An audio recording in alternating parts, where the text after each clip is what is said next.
안녕하세요. 오늘 저희가 살펴볼 자료는 한국의 최근 소비자 물가 동향, 특히 지난 6월 수치에 대한 기사 발췌본입니다.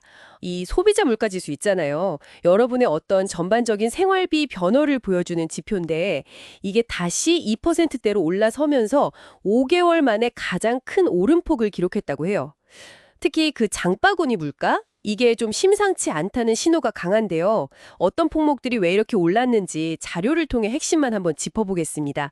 자, 그럼 구체적으로 보면요. 6월 소비자 물가 지수가 작년 같은 달보다 2.2% 상승했습니다. 전달인 5월에는 1.9%였는데 그거보다 오름폭이 커진 거죠. 근데 뭐 중동 사태 같은 것도 있었는데 석유류 가격은 비교적 안정적이었다고 하더라고요. 그렇다면 이 상승세의 주범은 어디에 있었을까요? 네, 그 핵심 동력은 역시 식료품하고 외식 서비스였습니다. 가공식품 쪽을 먼저 보면요. 이게 작년 6월 대비해서 4.6%나 뛰었는데 와, 4.6%요? 네, 이게 1년 7개월 만에 가장 큰 상승폭이에요. 그냥 뭐 한두 개가 오른 게 아니고 커피가 한 12.4%, 국제 원자재 가격 영향 받는 거예요. 그거부터 시작해서 김치, 이건 14.2%나 올랐고요. 국내 생산이 좀 큰 건데도요. 김치도요? 이야. 네, 그리고 햄 베이컨 8.1%, 빵 6.4%, 뭐 이런 식으로 줄줄이 올랐습니다. 그리고 최근에 정치권에서도 얘기 나왔던 라면 있잖아요. 네네. 라면 가격 상승률도 6.9%로 이것도 1년 9개월 만에 최대 상승폭을 기록했고요.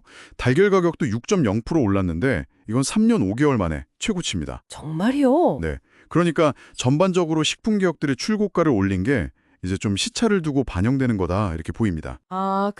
올렸던 가격들이 이제 본격적으로 나타나기 시작했다는 말씀이시군요. 듣고 보니까 정말 매일 식탁에 오르는 것들 위주네요. 뭐 하나 빼놓을 게 없는데요. 국제 원자재뿐 아니라 또 국내 요인까지 복합적으로 작용한 결과군요. 외식비 부담도 계속되고 있죠. 3.1% 상승이면 이것도 무시 못할 수준인데요. 그렇습니다. 외식 물가 상승세도 이게 꾸준해요. 자료에 나온 거 보면 생선회 5.9%, 치킨 3.1% 이런 식으로 우리가 자주 찾는 메뉴들 가격 부담이 커지고 있죠. 그렇죠. 여기에 더해서 특히 주목할 부분이 수산물입니다. 작년보다 무려 7.4%나 급등했어요. 7.4%나요? 네, 이게 2년 3개월 만에 가장 큰 폭입니다. 특히 고등어가 16.1%나 뛰었어요. 고등어가 16%요? 와. 네, 통계청 분석을 보면 그 바다 수온 상승 때문에 어획량이 줄어든 게 직접적인 원인이다 이렇게 지목하고 있습니다. 그러니까 환경 변화가 우리 식탁 물가에 미치는 영향이 이제 점점 뚜렷해지는 거죠. 어획량 감소가 수산물 가격 급등으로 바로 이어졌다는 점, 이거 상당히 중요해 보이네요. 먹거리 외에 다른 분야 움직임은 좀 어땠나요?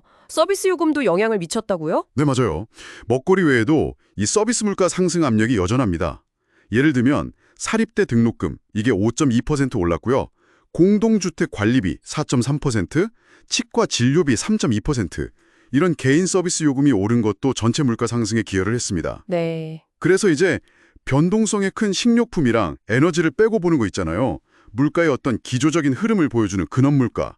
근원물가요? 네, 이 근원 물가 상승률도 중요하게 보는데 이건 역시 2.0% 상승하면서 석 달 연속 2%대를 유지했어요. 이건 뭐 특정 품목의 문제라기보다는 좀 전반적인 물가 상승 압력이 계속되고 있다. 이런 신호로 해석할 수 있습니다. 그렇군요. 근원 물가까지 2%대를 유지한다는 건 이 물가 상승세가 단순히 뭐 일시적인 현상이 아닐 수도 있다. 이런 의미로 들리네요. 물론 근데 모든 품목이 다 오른 건 아니죠. 보니까 배는 한 25% 내렸고 파도 한 18% 정도 내렸네요. 이건 작황이 좋았던 덕분이라고 하고요. 자, 오늘 내용을 좀 정리해보면 6월 소비자 물가는 2.2% 상승하면서 다시 2%대에 들어섰습니다. 유가는 좀 안정적이었지만 가공식품, 수산물, 외식비 같이 우리가 매일 체감하는 비용들이 크게 오르면서 여러분의 부담을 키웠다. 이게 핵심인 것 같습니다. 그리고 근원 물가도 꾸준히 오름세를 보이고 있고요. 네, 맞습니다. 그러니까 전체 상승률 숫자 자체는 뭐 2%대로 관리되는 것처럼 보일 수는 있는데 사실 매일 장을 보고 외식하는 여러분이 느끼는 그 체감 물가는 훨씬 높을 수 있다는 거죠. 여기서 우리가 한 걸음 더 나아가서 생각해 볼 질문이 하나 있습니다. 이렇게 생활에 꼭 필요한 필수품이나 서비스 비용이 계속 오른다면 장기적으로 봤을 때 여러분의 소비 습관이나 지출 우선순위는 과연 어떻게 바뀔까요?